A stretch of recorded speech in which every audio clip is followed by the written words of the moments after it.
When it comes to the world's greatest regions for Pinot Noir, Burgundy often comes to mind, California, Oregon in the USA, and then Australia and New Zealand. And there's some really delicious stuff happening in South Africa. Pinot Noir is prized for its juicy red fruit flavors, its real earthy tones, and this haunting perfume that comes out of great examples. That's why people get so crazy about Burgundy when you have an amazing experience. It's almost like you're always chasing that sensation, that aroma. I do like Pinot Noir, but often I'm disappointed. If I'm buying, I'm gonna buy New World Pinot Noir. Usually I default to California or examples from Australia or New Zealand. Actually, I think I prefer Australian Pinot Noir just a little bit. Speaking of, I have some Australian versus New Zealand Pinot Noir videos coming up, so stay tuned. I go to a lot of exotic and unique wine countries. Outside the usual suspects, I haven't found too many examples of great moving Pinot Noir. And I'm not talking about good wine, I'm talking about wines that really excite me. The only ones that have really moved me that I think were great were Marian Simčić's Pinot Noir Opolka from Goriška Brda, Slovenia, Bot Frieš's Pinot Noir from Slovakia, yes, Slovakia, and then back into Slovenia, some vintages of Movia's Pinot Noir. The reason for this video actually started several years ago. A friend of mine who's an MW posted about this Pinot Noir, and I really questioned if it was good because I know the producer, I know the country where it's from, and there were a few red flags. Number one, the country that it's from has a long history of viticulture. However, it's a warmer Mediterranean climate. Pinot Noir is an extremely fickle grape. When it gets too overripe, it can become jammy and flabby. Number two, it's a fantastic producer,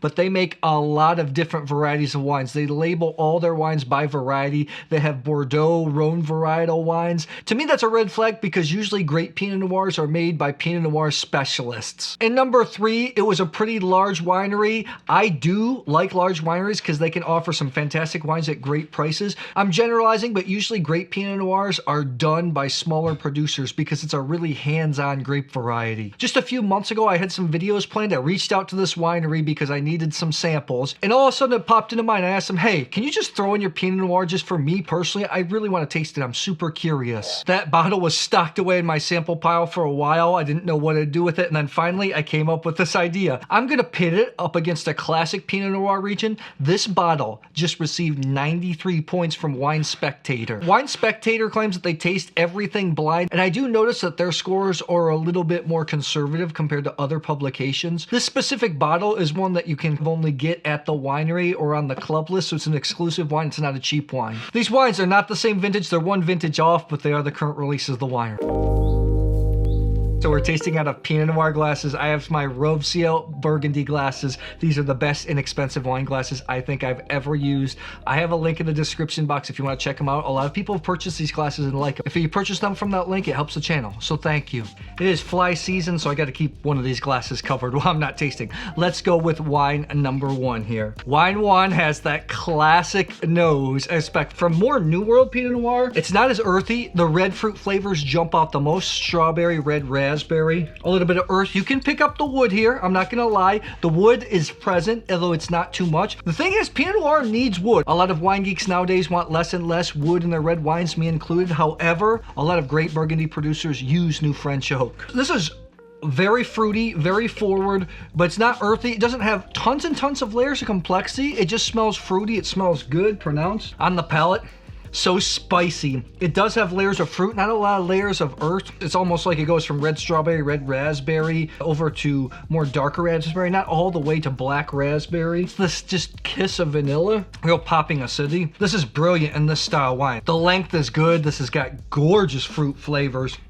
A lot of people love Pinot Noir for its silky mouthfeel. Pinot Noir can get pretty tannic, especially high-level Burgundy. This is not. The tannins are soft, it's juicy. That's why Pinot Noir usually is a red wine that transition white wine drinkers into red wine drinkers. I think that's excellent. That's very good. Gotta cover that up so the flies don't get in. Let's go to wine number two. Wine two looks a little bit darker. Wine two has a little bit more perfume. This is more black raspberry flavors. This is earthier. This is quite serious red Burgundy level type wine. Just a little pepper, just a touch of meat. This is complex. Fuller in body. This is earthier. That's a serious Pinot Noir though. Long finish. This is young. This thing can age. Okay, you're gonna find out what the wines, what the countries are. I think the one on the left is the more exotic country. I think the one on the right is the more well-known country. The one on my left, your right, I gave it 92 plus points. This is the type of wine you bring to dinner party. I don't think anybody's gonna not like it. I think it's absolutely gorgeous. Let's take a look and see. I think it's the exotic country. It is. This is the Golan Heights Yarden Pinot Noir 2020, 45 bucks. This is the wine that my MW friend posted. I was curious. Golan Heights is a fantastic producer. I don't want to get political. I know Golan Heights is kind of a disputed territory, although this is technically labeled as a wine from Israel. Golan Heights is a higher volcanic plateau. The vineyards go up to 1,200 meters, so we're talking about 4,000 feet, so it's a little bit cooler. This is not as readily available. I think this is outstanding. Reminds me of a lot of bright, fruity, Santa Barbara-esque Pinot Noirs. Very good, on the border of moving to really moving, great wine, but I was really impressed. The one here on the right, this is kind of a members-only wine from this smaller winery in Napa Valley. Yes, Napa's not especially known for Pinot Noir. This is a single clone. What happens a lot in California, aside from single site or single vineyard bottlings, now with Pinot Noir, they're moving to single clones. Clones are different mutations of a grapevine. Pinot Noir, since it's an ancient grape variety, has a lot of different clones. These different clones are prized for they're resistant to certain diseases or how they act in the vineyard, whether they give bigger bunches, looser clusters, etc. If you want to sound really smart in a Pinot Noir tasting room, some of the common clones you'll hear about are Pomar, Dijon, 114777. Regardless, single clone, Pinot Noir. You ready?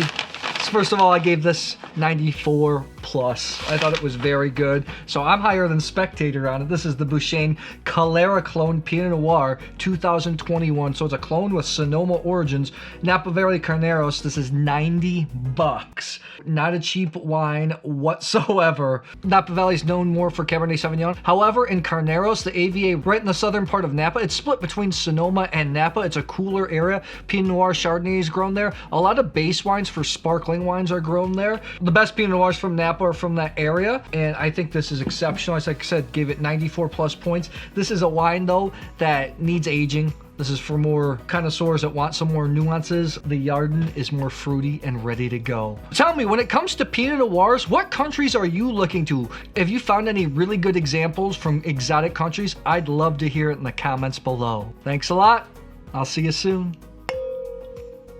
Two good wines.